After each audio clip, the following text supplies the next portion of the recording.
Persatuan siap dimulai. Lanjutkan. Korem 011 Lilawangsa menggelar acara serah terima jabatan Komandan Kodim jajaran. Upacara sertijab dipimpin oleh Komandan Korem 011 Lilawangsa, Kolonel Infanteri Bayu Permana, berlangsung di Gedung KNPI Senin 4 Juli 2022 di Losmawe.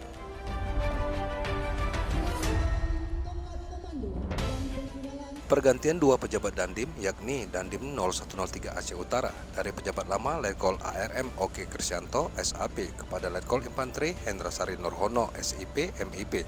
Kemudian Dandim 0113 Gayo Luas dari pejabat lama Letkol Infanteri Yudi Hendra Prastio kepada Letkol Infanteri Krismanto SPD.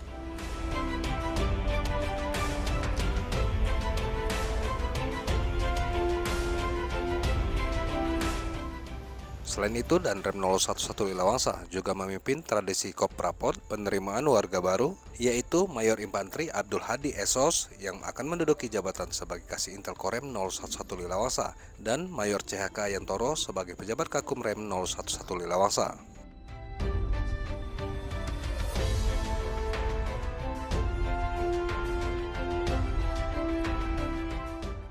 Di sela kegiatan tersebut, Komandan Korem 011 Lilawangsa, Kolonel Infanteri Bayu Permana mengatakan, kepada pejabat yang baru dapat meneruskan tugas yang telah direalisasi oleh pejabat lama untuk diteruskan di wilayah tugas dan tanggung jawab masing-masing.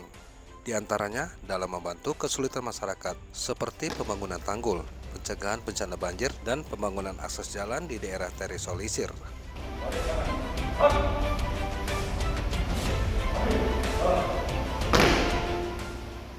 Hari ini kita melaksanakan acara serah terima jabatan Dandim Aceh Utara, kemudian Gayo Luas sebagai reorganisasi, kemudian mudah-mudahan ini mendapat menjadi angin segar dengan pejabat yang baru. Kemudian PR-PR sudah dibuat oleh roadmap oleh Dandim-Dandim yang lama untuk dilanjutkan oleh Dandim yang baru.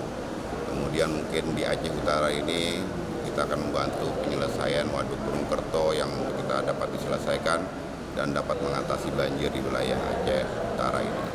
Kemudian untuk di Gayo Luas mungkin PR yang akan untuk para Dandim itu jalan tembus yang mungkin akan kita laksanakan dalam TMMD skala besar antara Gayo Luas sampai ke Aceh Tamiang, sehingga Gayo Luas tidak menjadi daerah terisolir lagi, dan ini kita upayakan bisa dilaksanakan di tahun 2023.